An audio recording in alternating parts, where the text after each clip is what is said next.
Hey guys, welcome to this week's podcast episode for the Financial Freedom Podcast. I'm your host, Dr. Christopher Liu. And as you know, this podcast has several prongs. It's got finances, time, emotional freedom, health freedom. So today's guest is going to be all about emotional freedom, how to show up as a better dad, how to be more intentional with your time, with your family, with your kids, with your spouse. I'm happy to welcome Cory Rankin.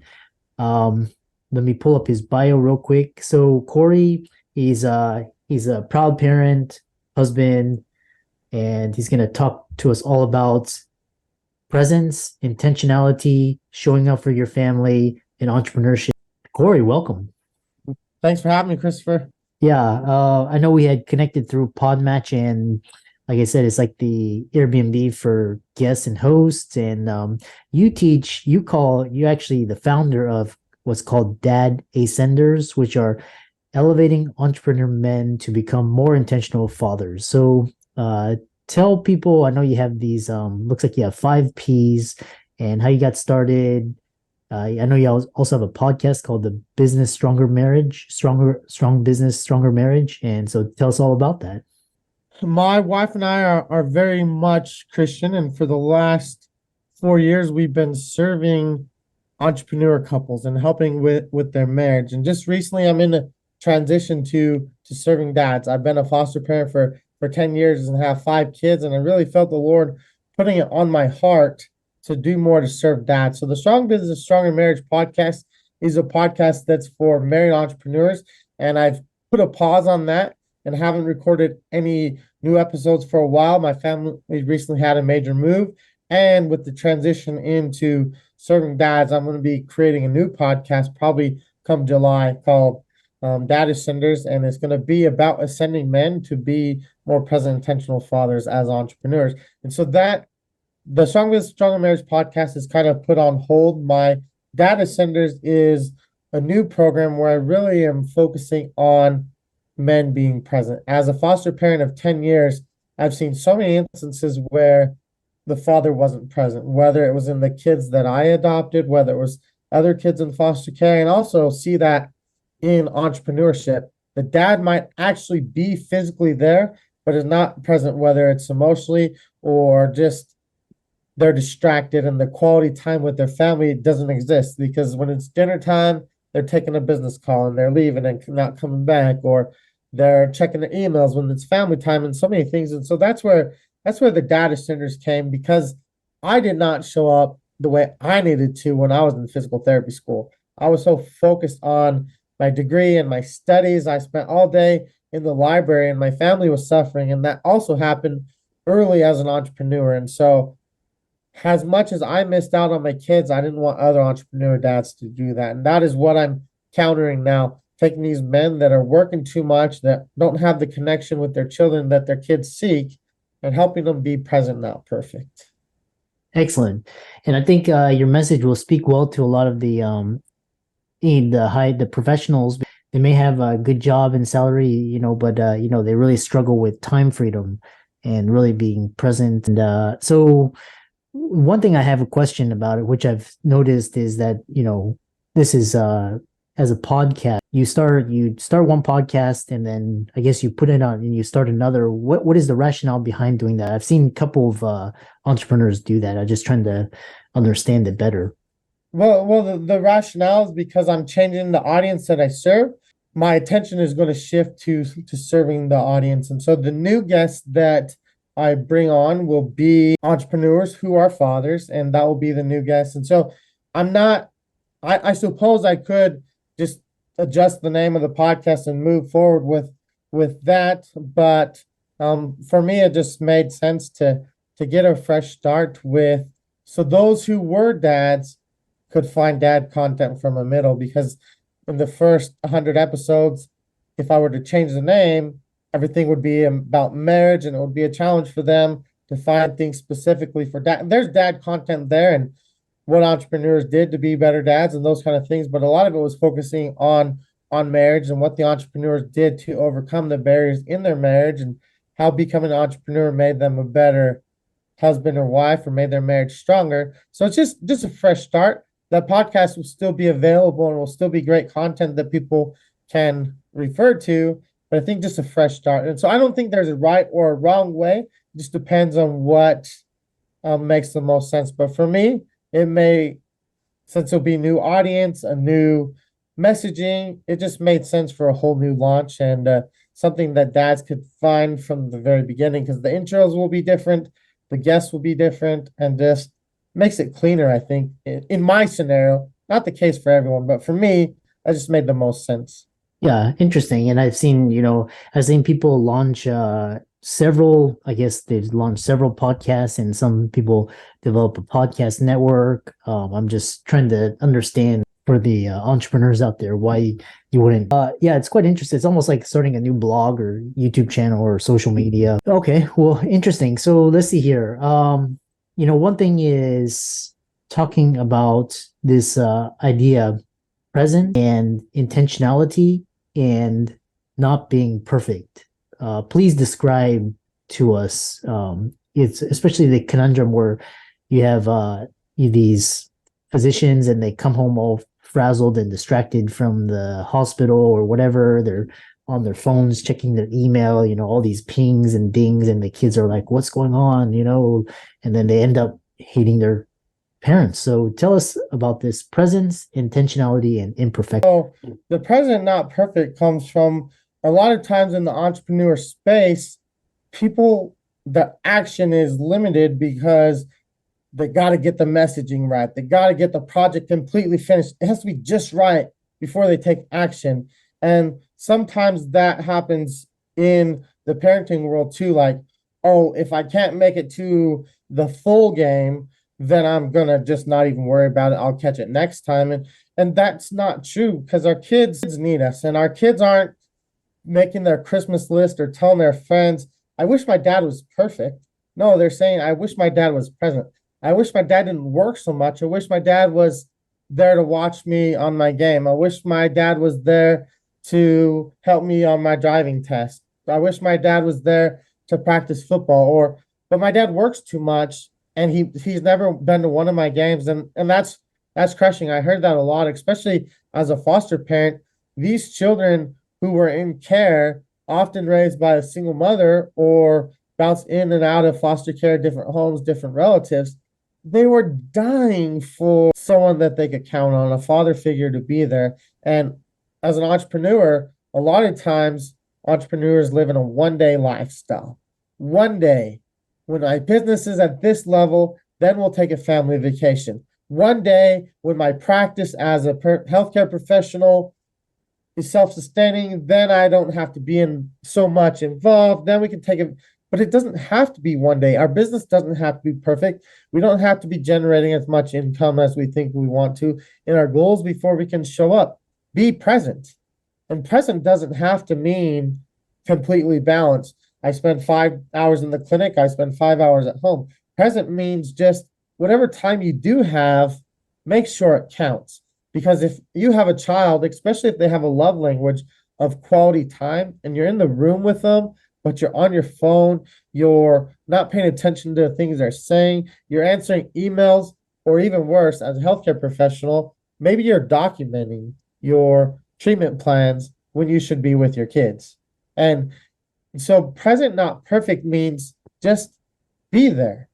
You're not going to be there perfect all the time. You make mistakes as a parent. Sometimes you say things that might be a little harsh, or you don't know how to solve a certain circumstance, but more often than not, just being available, just loving your children will be sufficient to help them with any misdeeds or mistakes that you make as a parent. How many times as a father, think about this, those of you who are parents, mom or dad, doesn't matter, have had a bad day and your kids crawled up on your lap and gave you a big hug, said, I love you, or Daddy, will you play dolls with me, or something like that. And that melted away all the cares, the troubles of the day, of the week. And so for me, that's what Present Not Perfect is about. Just be there. Your kids will never, I don't think I'll ever see anyone say when they're dying, oh, I wish my dad was more perfect. I wish my dad was perfect, the perfect dad. But you will hear them, I wish my dad didn't work so much. I wish my dad was there for me. I wish I had someone to talk to. I wish I had someone to tuck me in at night. those kind of things. And so present, not perfect is where the connection starts.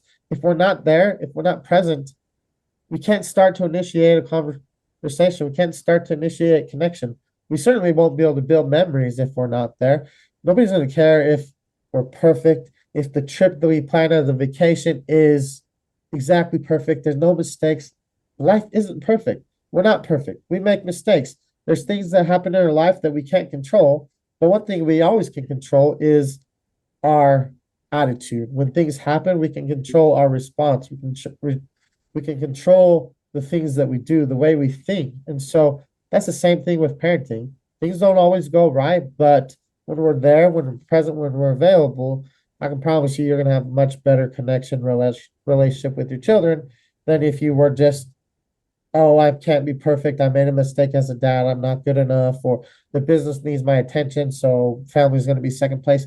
That's not going to cut it in today's world for our kids. Yeah, what a well said message. Yeah, because like I grew up like a lot of my friends I grew up around rich friends, and they always they were complaining their dads were never around. From the parent standpoint, it's like they were trying to provide for their kids, provide give them everything they wanted, and all the kids really wanted is just like you be there. So it's really good to bring that to light and just kind of just be present and not so much presents like gifts and all of that. Yeah.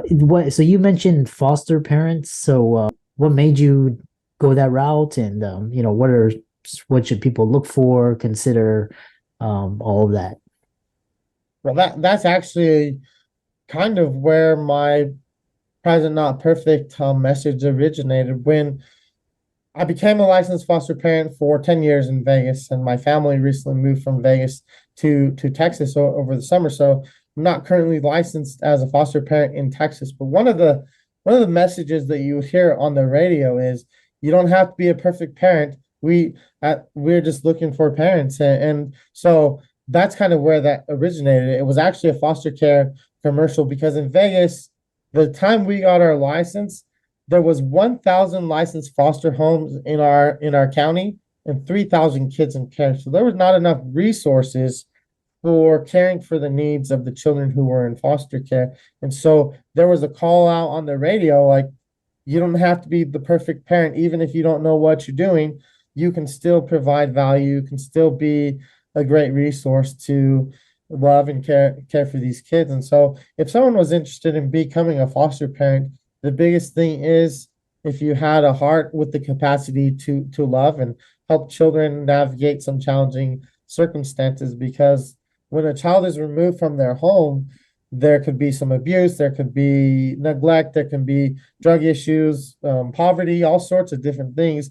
You just never know. And so the trauma that the children have experienced who enter in and out of the foster care from different homes, they mostly just need someone that's consistent and someone that is there to love and care for them and understand them and help them work through the challenges that they have. And so if you have the capacity for that kind of love in your heart and you have a desire to make a difference, that would be the minimum to become a foster parent. And then if you have the availability in your home and in the financial resources, it doesn't take much to, let me backtrack. Financially, there is a commitment to be foster parents. There's reimbursement and things like that, and you provide the food and the care, but there's also, depending on where you live and the programs you have around, there's assistance for daycares, and there's insurance coverage and those kind of things. And so if you're willing to care for a little bit of financial burden and you have a space in your heart to love and care for kids, then you would make a great foster parent. Yeah, and I didn't realize you had to become, I guess, licensed in a particular state, and sounds like there's a lot of rules and about that. I'm not sure why you would live in one state and then license in another, and maybe No, do. you just like in healthcare profession, you license in the state that you practice as a foster parent, you get licensed there. I just made that comment that when we were in Vegas, we were licensed foster parents, and then when we moved, we would need to become licensed in Texas and go through the process again in the county that we're in Texas. And so that's why I made that connection. And every state is a little bit different. But we have 5 kids that we've adopted that really need our attention now. And so with the move and 10 years of fostering care, that the phase that we're in right now, my kids need my attention. And so becoming a licensed foster parent would mean a potential disruption for my kids as far as the structure, the challenges, the attention that they're able to get, because my kids currently are 5, 6, 6, 7, and 10, and they've had a lot of trauma, some drug exposure, some learning delays, and things like that. So they have a lot of needs that I don't want to add anything additional. Not saying that in the future we won't potentially explore it more, but my wife and I, being very much Christian, we make the decisions according to what the Lord has in store for us. And when we finalized the adoption of our daughter in May of last year, we didn't feel like our family was complete, but we also didn't feel like it was complete. And so we are just waiting for the Lord to lead us and guide us to what He wants us to do. But what I know for now is that I'm going to be the best dad that I can be for these kids, and I'm going to elevate the men that I serve as an entrepreneur, help them become the best dad that they can be.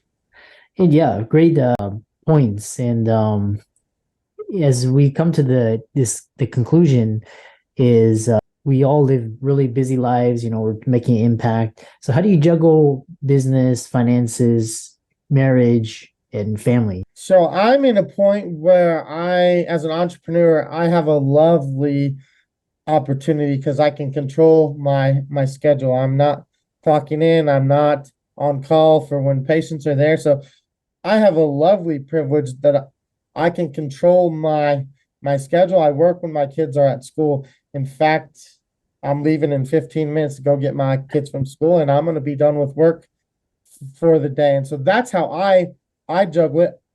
Take the needs of my family and put that on the calendar first, and then I schedule everything else around that. And so for me as an entrepreneur, I have that flexibility to control that 100%.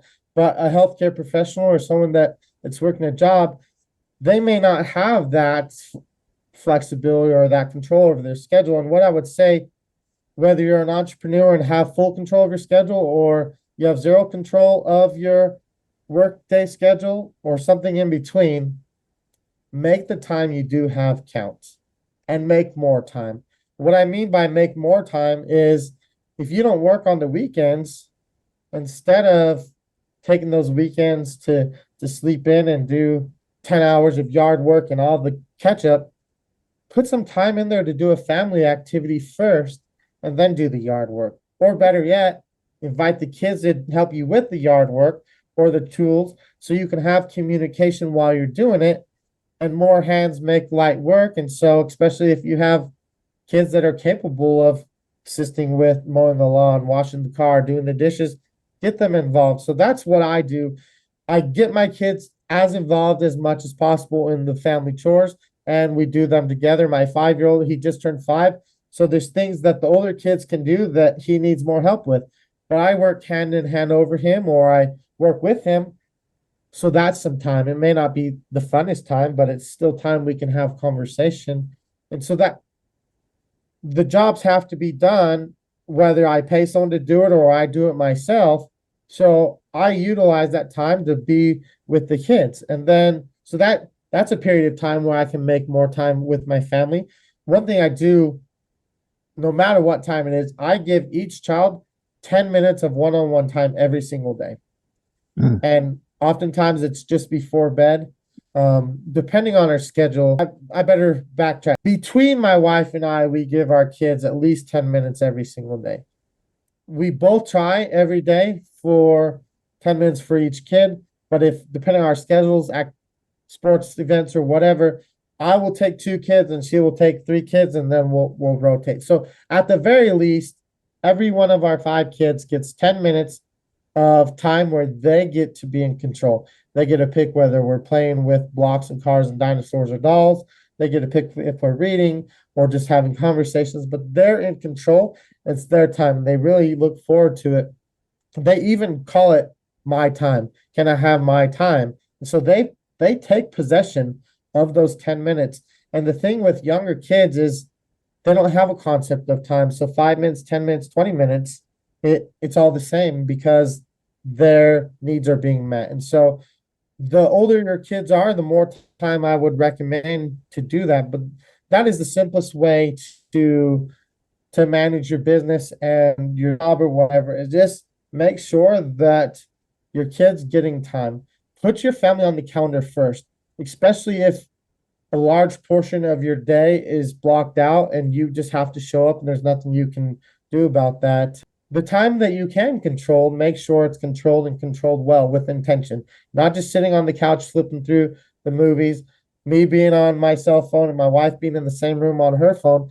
That is together, but that's not meaningful time. Nobody remembers that as quality time. And so that's the best thing you can do. Be intentional with how you use the time that you do have. And when you have control, put your family on the calendar first. You are there. One thing you can control, like if you're someone that has frequent meetings and you know your kid has a baseball game at 5:30 or 6, make sure that meeting is scheduled early in the day so it doesn't run over. Oh, if you're scheduled to get off at 5, my meeting didn't end until 5:30 and now I've missed the baseball game. Don't do that kind of thing. Make it very clear with the boundaries that you have. I have to be out by this time. And so if there's a risk that this meeting is going to be more, it's going to have to be the next day. It's going to have to be earlier in the afternoon, and make it, have control of your schedule that way. Well said. Yeah, you can always it's all about experiences and, like I said, intention. You can't make more time. You can make more money, but you can't make more time. So time is the most precious asset. So how do people contact you, follow you, reach out to you, and visit your website? So you can find me on Facebook. That's where I'm the easiest to connect with. Just Cory Rankin on Facebook. I do have a Facebook group that is specifically for entrepreneur dads called Dad Elevation. And so if you just type in Dad Elevation, you can join the Facebook group there. But the best place to find me is reach out to me on Facebook at Cory Rankin. Yeah, and for all the listeners out there, let's thank Cory for coming out to the show. I think we've had three guests that talk about better parenting, being there with your kids. All of Cory's resources will be in the links and show notes. Be sure to follow him on his social media outlets. And with that, thanks so much for coming out to the show.